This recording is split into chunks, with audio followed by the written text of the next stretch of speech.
So for this video, there won't be much new footage. It is mostly going to be kind of about how the storm came about, why it was as bad as it was, kind of my thought process, a lot of other people's thought process as it was developing and as it happened, and overall why this storm can be overlooked by everyone else, as it probably is, because it is just a barely Category 1 storm that happened to hit late season,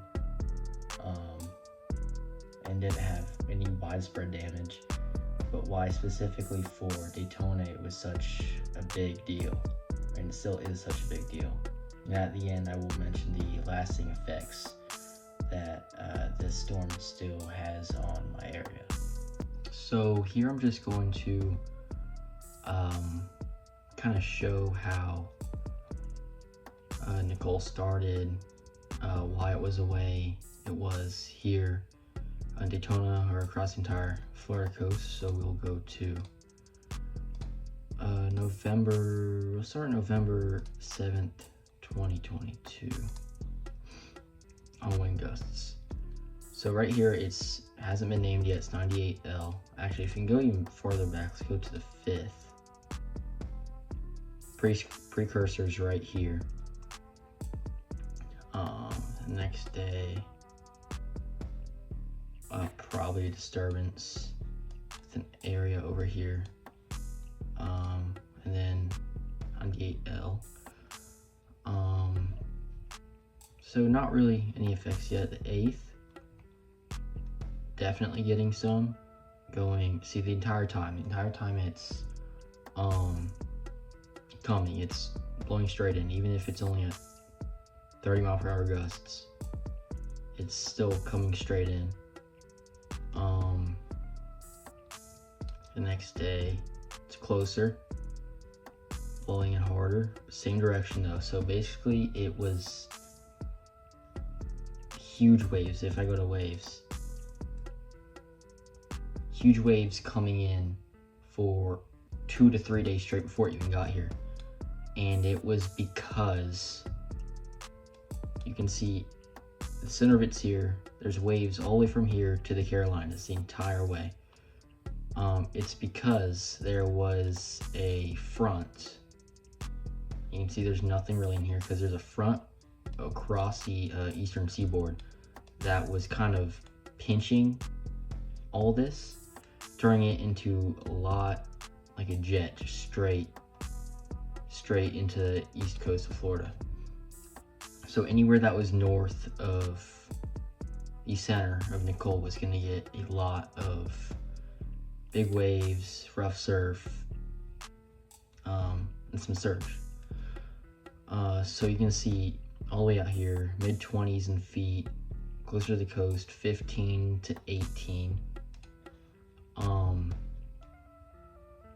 Anyway, we can go back at gusts, because it is closer to probably close to hurricane strength here. We have it at 74.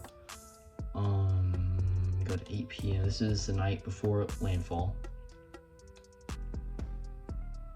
Still going straight in, 75 miles per hour. 11, getting closer, getting windier.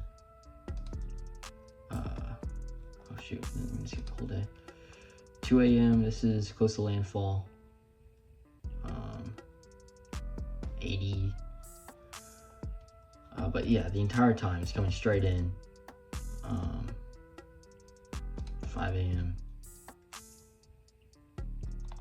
Max winds are pretty close, either right here below the Cape at 80 and right above it at 80 near New Smyrna.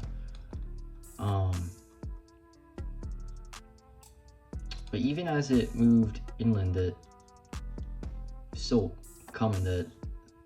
waves were still coming. Not as much, but they definitely were. Oh, actually, yeah, they were 20 feet right here, 19 feet right at the beach. I haven't looked at 22 feet right at the beach, right at the shore, after it already moved on land. So it was a solid 3 straight days that there was crazy waves. You can see still windy even at 8 a.m. Well, it wasn't like this. It was probably closer to what you're going wind speed. Yeah, probably closer to that because it weakened pretty quickly. But yeah, also just a huge storm in general. You can see the entire wind field. Actually, if I pull up the archives for it, you can see it'll show how big the wind field gets. It's already big there, just not much on that side, and then it kind of wraps a little bit, but you can see it's the easily size of the state.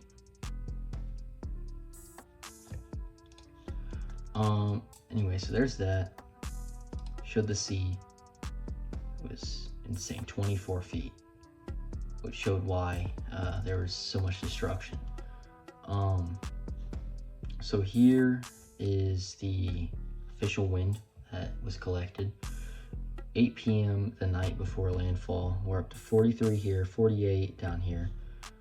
9, about the same thing. 10, a little more. 11, we got up to 62 already in Brevard. 63, same thing. 66, 70. So this should be landfall right here. It's getting, you know, a little windier up here.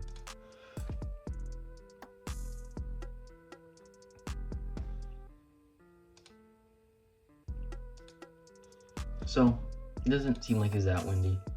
Didn't pick up anything crazy.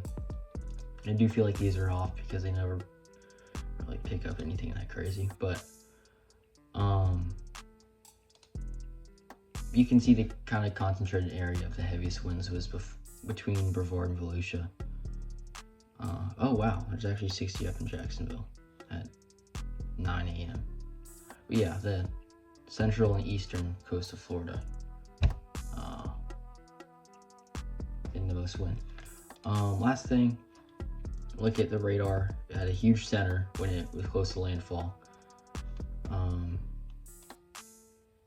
But just to look at, because it's cool. I don't know if I can make it a loop. Can I just do that?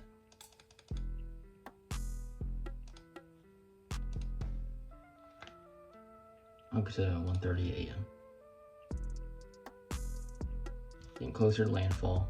See the greatest band right around there. 2:30. There's his landfall right there at Southern Brevard. Go up more. Let's go to 4 a.m. Heavy rain now where I am. It's breaking apart though. 5 a.m. Breaking apart, but yeah, there's that is. But yeah, that's kind of how it came to be. Just a little system that was down this area, drifted up here, got kind of held down by the front in high pressure, kind of like that, came back down, pinched with the front, made a bunch of waves right here, a lot of wind just being funneled for 2 or 3 days straight, then eventually making landfall and bringing a lot of damage to my coast. So as I look at the key messages the National Hurricane Center had throughout the duration of the storm, I can remember, not all the way, but to an extent, because it was only 3 years ago, kind of what people were thinking. So not even 2 months earlier, Hurricane Ian did pretty good damage to our coast, destroyed a pier, had a lot of erosion, or really started the erosion that this one has finished.